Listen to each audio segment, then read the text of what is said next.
Hola, soy Anjushko, soy estudiante de la Universidad Estatal Amazónica y el día de hoy les vengo a presentar un video acerca del tema del origen de la vida. Como sabemos, las teorías del origen de la vida han surgido un sinnúmero, puesto que estas teorías confrontan un gran desafío que es el estudiar los hechos del pasado que no pudieron ser observados, así como el origen del universo, el origen de la Tierra y el origen de la vida misma. Es decir, estos distintos estudios implican lo que es ahondar en los conceptos complejos, particularidades como el concepto de la vida, que es, vamos a explicar a continuación, la conceptualización de la vida. Nos habla de que los primeros acercamientos que hubo acerca del concepto de la vida se desarrollaron a través de la filosofía, que fue propuesta por Tales de Mileto. Él propuso que el agua era el origen de todas las cosas, puesto que este componente de la materia podría ser el origen de la humanidad. Por el otro lado, también Verdão afirmaba que Aristóteles solía pensar que las cosas vivas se distinguían de los objetos inanimados por la habilidad de organizarse, es decir, mantener su autoorganización, tanto internas como externas. Asimismo vienen también de la mano los conceptos de la evolución de la vida, que involucra partes intuitivas y cambios tanto morfológicos y fisiológicos de los seres humanos y Esto nos lleva a conocer lo que son las teorías científicas acerca de este tema, de qué es el origen de la vida. Nos lleva a las teorías principales, que es la generación espontánea, la abiogénesis según Persao y la hipótesis del ARN del mundo, igual también lo que es la teoría evolucionista. ¿De qué nos habla lo que es la generación espontánea? Bueno, este paradigma de la generación espontánea fue propuesto por Oparin en el año de 1953, quien declaraba que los seres vivos surgían de forma natural a partir de la materia inanimada. Pero sin embargo, debido a la carencia de los métodos e instrumentos que en ese tiempo contaban para los respectivos estudios, el abordaje de este tema acerca de qué es el origen de la vida mediante la generación espontánea dio origen a conceptos nuevos que perduraron a través del tiempo y hasta la actualidad, que es el surgimiento del reino animal y mitos populares. De igual manera tenemos lo que es la teoría de la biogénesis. La abiogénesis nos plantea que la vida se originó a través de la materia inorgánica por medio de reacciones químicas desarrolladas bajo condiciones ideales. Es decir, que esta teoría comparada con la generación espontánea vienen siendo la misma, puesto que la teoría de la abiogénesis ya como un poco más planteada y vendría a ser lo que es la actualización de la teoría de la generación espontánea.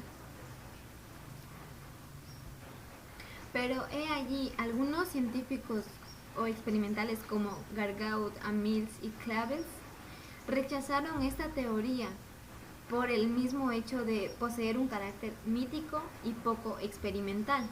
Es decir, que no creían firmemente en lo que estaban afirmando.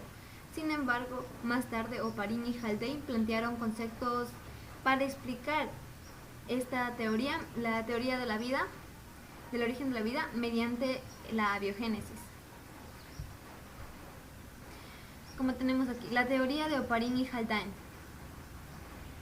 Como ya lo dije, Oparin y Haldane se basaron en la teoría de abiogénesis para explicar o tratar de dar a comprender el origen de la vida. Es decir, que se centraron en esta teoría para explicar las condiciones de la Tierra primitiva, en la capacidad de la interacción de los compuestos químicos que dieron lugar a compuestos más complejos como las proteínas y aminoácidos, que fueron los indicios para la vida. Y bueno, en eso también se incluía lo que era la evolución gradual de la materia inorgánica hasta formarse las primeras células.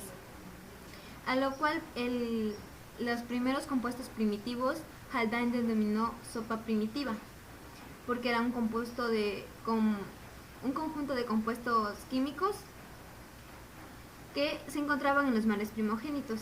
Esto era el caldo primitivo, llamado así. Estas condiciones primitivas permitieron que Oparín se basara en una atmósfera muy diferente a la actual, es decir, que el aire era mayormente compuesto de hidrógeno, metano, amoníaco y vapor de agua, entre otros compuestos, lo cual generaría un ambiente tóxico, es decir, que no poseía un oxígeno habitable. Este planteamiento de la atmósfera reductora presentaría una dificultad existente en el surgimiento de las reacciones químicas primordiales. Además que también se encontraba bajo de la influencia de la luz solar y el calor de las erupciones volcánicas en esos entonces, y los gases reaccionarían dando compuestos orgánicos como resultado, ya que también tenía la intervención de tormentas eléctricas que intervenían directamente.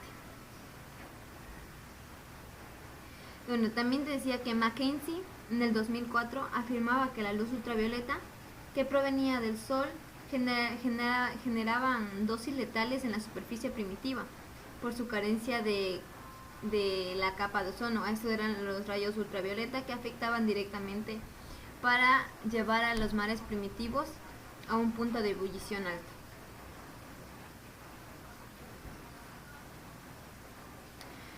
También tenemos lo que es la hipótesis del mundo del RNA o ARN. Esta hipótesis fue planteada por Freeman en el 2021, quien plantea la siguiente pregunta, que era: ¿cuál molécula de ADN o ARN apareció primero en el mundo probiótico? Y bueno, a partir de esta pregunta, los científicos que fueron estudiando estas estructuras llegaron a un acuerdo que se considera que la tierra probiótica dio lugar a una molécula de ARN autorreplicantes que funcionaban como enzimas y sustratos. Dicho postulado surgió a finales del año de 1960 de manera independiente por Carlos Woese, Francis Crick y Leslie Orgel. Y en el año posterior de 1986 obtuvieron el premio Nobel por la Universidad de Harvard, Walter Hilbert, quien nombró a esta teoría como el mundo del ARN. Según la teoría de Solomon de 2005, consideraba que la tierra probiótica dio los lugares a estos sustratos, entonces también fueron considerados como los indicios de la vida. De igual manera, pues esta teoría de la síntesis de nucleótidos tiene lo que son múltiples dificultades, ya que presentaban algunas controversias. De ejemplo, la limitación de la síntesis se ha logrado lo que es en proporciones pequeñas que podrían haber sido exterminadas por el mismo medio ambiente. De este modo, bueno, también intervino lo que es Gaspar en el año 2010, quien propuso el análisis de los resultados experimentales sobre la síntesis de las bases nitrogenadas para dejar en claro que ellos fueron forzados mediante condiciones muy drásticas. Como un ejemplo dio lo que es la guanina, que requiere concentraciones de cianuro tan altas como 2.2 mol.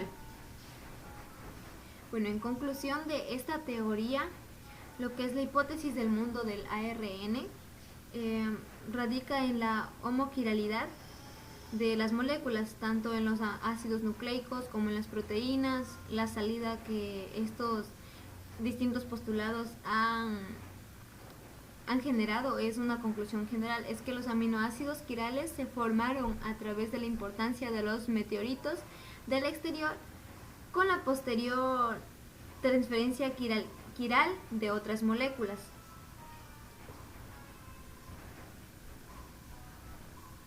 Teoría de la panspermia. La teoría de la panspermia, también llamado exobiogénesis, comporta la posibilidad de lo que la vida llegara a la Tierra desde el espacio exterior. Es decir, según la panspermia, la forma de inclusión de la vida en la Tierra se divide lo que es en tres clases.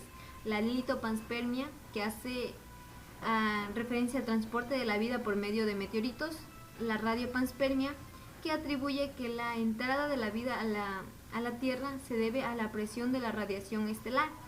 Y finalmente la panspermia, que nos habla que la vida viene de proveniencia extraterrestre existente. Bueno, para Hawley y Wyckoff, esta teoría no aborda la cuestión de lo que es el origen de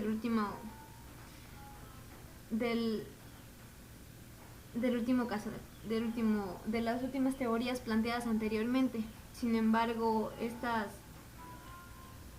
estos distintos postulados nos han demostrado que aún no existe una teoría que como tal defina cuál fue el origen verdadero de la vida, ya que desde hace 3.6 millones de años, se plantearon las distintas teorías y una tras otra fueron dando diversos puntos de vista.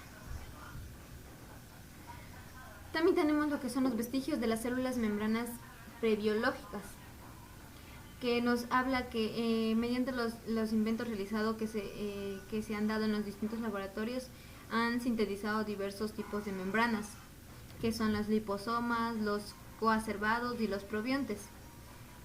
La importancia de estos estudios es que con la finalidad de generar una aproximación a la célula por medio de la inclusión material genético a estos sistemas. Como sabemos, los liposomas pueden contener lo que son moléculas orgánicas para tener capacidad semipermeable, presentar fenómenos osmóticos y exhibir una fusión. Por otro lado, también los probiontes son agregados de moléculas rodeados por una membrana y exhiben una producción simple de su sistema. Los coacervados, para el científico Boydar, en el 2008 fueron definidos como la formación espontánea de una base líquida densa de una solución de macromolécula de mala afinidad disolvente. La formación de estos fluidos fueron conocidos como mezclas polielectrofílicas, que están constituidas con partículas coloidales, y estos conducen a la condensación de la fase de la materia blanda.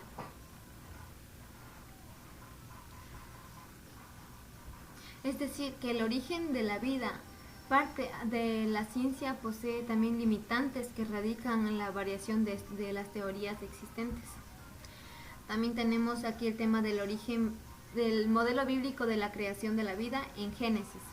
Es decir, esta teoría nos da a conocer que existe un ser supremo que divinamente creó la vida como tal en el planeta Tierra. Esto lo conocen bíblicamente como Dios. Por otro lado, también el pensamiento mítico religioso busca lo que son las causas de los fenómenos más allá de la naturaleza, que vienen a ser intentos de explicación a las interrogantes planteadas por la humanidad. Es decir, de dónde surgió la vida, cuáles fueron los primeros instantes y cuáles fueron los primeros seres humanos. Entonces es por ello que el ámbito bíblico trata de explicar y nos habla que la vida fue creada mediante el ser supremo conocido como Dios, y este diseñó tanto hombres y mujeres a su imagen, los cuales colocó en un lugar llamado paraíso para que se reprodujeran. Los fragmentos místicos se aíslan de manera significativa de su marco teológico, utilizando una estructura gramatical desmitologizada. Su relato se evidencia en el uso de los términos lumbrea mayor y lumbrea menor, que son la contrastación de la adoración de los dioses como la luna y el sol, y que el único enfoque está educado para el Génesis visualizarlo como una historia de inspiración divina. No es una leyenda, no es un mito, ni es simbólica, sino que estas expresiones de los símbolos ocasionales son empleados de forma explícita para interpretar las secciones en el canon bíblico, es decir, llevar la teoría del origen de la vida en el ámbito religioso, por decirlo así. Y bueno, esta ha sido toda mi presentación. Muchísimas gracias.